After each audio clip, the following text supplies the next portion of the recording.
Hello बच्चों, तो आज हम चैप्टर 2 को आगे कंटिन्यू करेंगे, बेसिक अकाउंटिंग टर्म्स को। और आज भी कुछ टर्म्स को समझने की कोशिश करते हैं। आप साथ के साथ कोशिश कीजिएगा कि नोट्स बनाइए। बाकी आप वीडियो को पॉज करके स्क्रीनशॉट लेकर भी रख सकते हैं। तो सबसे फर्स्ट आज जो हम करने वाले हैं वो करने वाले हैं रिसीट्स या रिसिप्ट्स, आप इसको बोल सकते हो। ये क्या होती हैं? रिसिप्ट्स की कोई एक ऐसी प्रॉपर डेफिनेशन नहीं है, इसके टाइप्स की डेफिनेशन आपको दे रखी है। जैसे कि दो तरीके की रिसिप्ट्स होती हैं, रिवेन्यू रिसिप्ट होती है और एक होती है कैपिटल रिसिप्ट्स। तो रिवेन्यू रिसिप्ट का क्या मतलब होता है? Amount received from sale of goods और रेंडरिंग ऑफ सर्विसेज।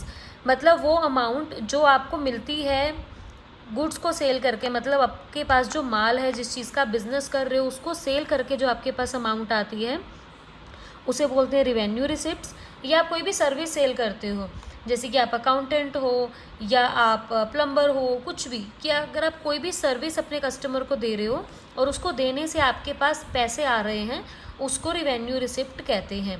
एंड इसके अलावा एक इम्पॉर्टेंट टर्म, जो इंटरेस्ट रिसीव होता है फिक्स डिपॉजिट्स के ऊपर जो कि बैंक में पड़ी हैं, उसे भी रिवेन्यू रिसिप्ट में ही काउंट किया जाता है। ये एक इम्पॉर्टेंट चीज़ है जो मोस्टली रह जाती है।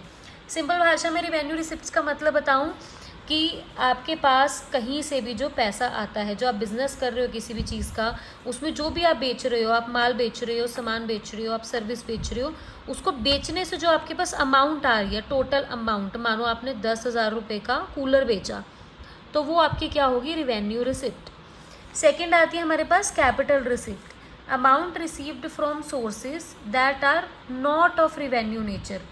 उन जगहों से पैसा आना जिनका रिवेन्यू नेचर नहीं होता, मतलब वो सारे पैसे जो माल बेचने से नहीं आ रहे हैं पर बिजनेस में आ रहे हैं। कैसे आ रहे हैं? Capital contribution by honours. अगर कंपनी के मालिक जो है वो कंपनी में पैसा लगा रहे हैं तो वो किस में आएगा? उन्होंने माल तो नहीं कोई भी बेचा, पर पैसे आए बिजनेस में, तो कैपिटल रिसिप्ट में आएंगे। या कोई भी फिक्स एसेट था, लाइक आपके पास कोई मशीनरी पड़ी हुई थी या कंपनी की लैंड थी, उसको आपने बेचा, उससे आपके पास रिसिप्ट आई, पर आपने कोई माल नहीं बेचा। जिस चीज़ का काम एक बिजनेस कर रहा था वो नहीं आपने बेचा, बट बिजनेस में पैसे आए, तो वो कौन से होते हैं? कैपिटल रिसिप्ट्स होती है। सो आई होप आपको रिवेन्यू एंड कैपिटल रिसिप्ट्स अच्छे से क्लियर हो गई हैं। नेक्स्ट हमारा टॉपिक आता है एक्सपेंडिचर्स का। एक्सपेंडिचर क्या होते हैं? पहले तो मैं आपको सिंपल हिंदी लैंग्वेज में बताऊं, एक्सपेंडिचर का मतलब होता है आपका खर्चा। किस चीज़ का खर्चा? परचेज कर रहे हैं अगर आप कोई भी एसेट अपने बिजनेस के लिए, कोई भी माल खरीद रहे हैं, गुड्स खरीद रहे हैं अपने बिजनेस के लिए, या कोई भी सर्विस ले रहे हैं जो कि आपके बिजनेस के लिए ज़रूरी है, कोई भी उसके ऊपर आप अमाउंट खर्च कर रहे हो, तो उसको काउंट करते हैं हम एक्सपेंडिचर में। Expenditure is the amount spent for purchasing assets, goods और टेकिंग सर्विसेज। नाउ अब हम देखते हैं कि जो एक्सपेंडिचर है वो तीन तरीके के पाए जाते हैं। पहला है आपके पास capital expenditure, amount spend for purchasing assets. Assets खरीदने में जितना भी आप पैसा खर्च कर रहे हो वो कैपिटल एक्सपेंडिचर में आता है। जैसे कि मशीनरी खरीदी है 5 लाख रुपए की। सेकेंड आता है revenue expenditure, amount spend for purchasing goods और services taken to earn revenue. मतलब कि ये वो पैसा जो आप माल खरीदने में लगा रहे हो, जिसको बेच कर आप पैसा कमाओगे, तो ये है रिवेन्यू एक्सपेंडिचर, जो कि खर्चा जो रिवेन्यू कमाने के लिए आप करते हैं। Mostly benefit is exhausted in 1 year. मतलब कि इसका जो फ़ायदा होता है, मतलब ये जो आप एक्सपेंडिचर करते हो, इसका जो बेनिफिट आपको आना है मोस्टली वो 1 साल के अंदर अंदर ही आ जाता है। मानो आज आप 5 कपड़े के पीस लेकर आए हो बेचने के लिए और उसको आपने विद इन 1 हफ्ते बेच दिया, तो वो आपकी क्या होगी? Revenue expenditure. और एक थर्ड इसमें टर्म आती है डेफरेट रिवेन्यू एक्सपेंडिचर। ये इसका ऑपोजिट होता है, expense of revenue nature return of in more than 1 year. कि ये वो खर्चा है जो रिवेन्यू नेचर का होता है, बट इसको हम राइट ऑफ करते हैं 1 साल से ज़्यादा साल में। जैसे कि लार्ज एडवर्टाइजमेंट, अगर हम अपनी कंपनी के लिए मार्केटिंग कर रहे हैं, एडवर्टाइजिंग कर रहे हैं, सपोज हम 5 सालों के लिए कर रहे हैं, तो वो खर्चा 5 सालों तक काउंट होगा, मीन्स मोर देन 1 ईयर। तो 1 साल से ज़्यादा जो खर्चा आए उसको हम बोलते हैं डेफरेट रिवेन्यू एक्सपेंडिचर, कि वो हम खर्चा कर रहे हैं जिससे हमें रिवेन्यू आएगा, बट वो खर्चा हम 1 साल नहीं 1 साल से ज़्यादा टाइम के लिए कर रहे हैं। सो आई होप आपको दोनों के दोनों टॉपिक्स क्लियर हो गए हैं। नाउ हम चलते हैं हमारे थर्ड टॉपिक की तरफ। तो थर्ड टॉपिक हमारे पास है एक्सपेंस। एक्सपेंस अगेन बहुत ईजी टॉपिक है।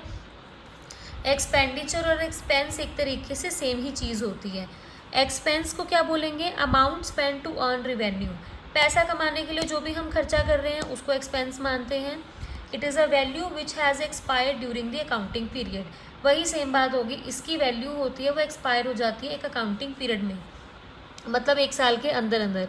ये वो खर्चा है जो आप अपने बिजनेस में कर रहे हो पैसे कमाने के लिए, बट ये 1 साल के अंदर अंदर में ही ख़त्म हो जाता है। जैसे आपने अपने स्टाफ को सैलरीज दे दी, लेबर वालों को वेजेस दे दी, रेंट पे किया, डेप्रिसिएशन लगी, ये 1 साल के अंदर अंदर ही फिनिश हो जाता है।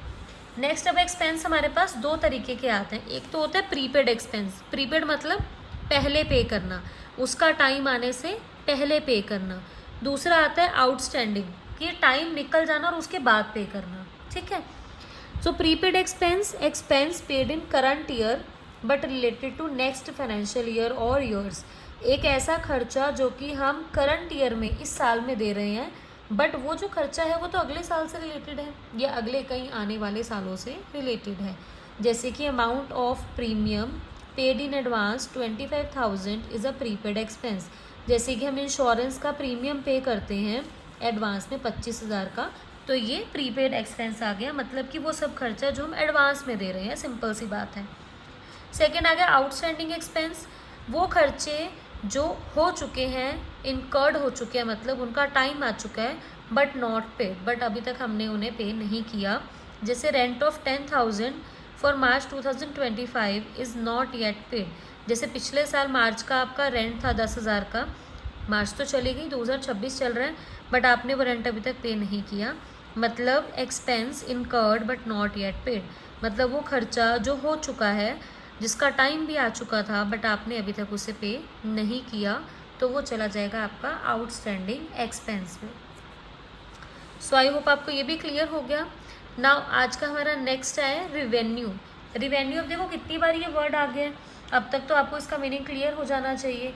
रिवेन्यू का मतलब होता है कि एक जो एंटरप्राइज है, एक जो बिजनेस है, जितनी भी वो ऑपरेटिंग एक्टिविटीज़ कर रहे हैं, जितना भी वो काम कर रहे हैं, वो काम करने से जो भी पैसा उनके पास आ रहा है वो माना जाता है रिवेन्यू। इसी को सेम इंग्लिश में लिखें, revenue is the amount received by the enterprise from its operating activities and from use of entity resources by others. या तो वो अपनी ऑपरेटिंग एक्टिविटीज़ से जो भी पैसा आ रहा है उसको काउंट कर रहे हैं, या कंपनी के रिसोर्सेज अगर दूसरे लोग भी यूज़ कर रहे हैं और उससे भी कोई पैसा आ रहा है तो वो भी रिवेन्यू में आएगा। लाइक आपकी कंपनी साड़ी बनाती है, तो पर आप दूसरी कंपनी वालों को कहते हो कि अगर आप हमारी कंपनी की साड़ी सेल करोगे तो हम आपको कमीशन देंगे, तो वो आपकी कंपनी के रिसोर्सेज यूज़ कर रहे हैं और बदले में आपको क्या मिल रहा है? कमीशन, तो वो भी रिवेन्यू में आएगा। एग्जाम्पल के तौर पे receipt from sale of goods, आप माल बेच रहे हो, उससे आपके पास पैसे आ रहे हैं, वो भी रिवेन्यू में जाएंगे।